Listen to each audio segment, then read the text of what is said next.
Ай болду. Беттешим ошол биринчи раунд эле бүттү. Ошол өзү кирди.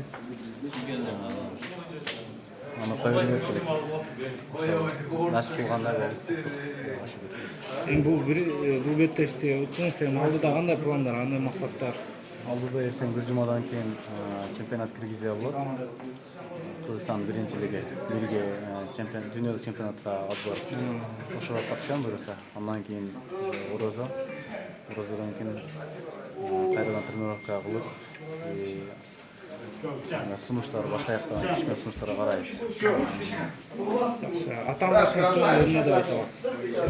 Атааңдашым жаңы өзү Любительскийде букташып жүргөн бала экен.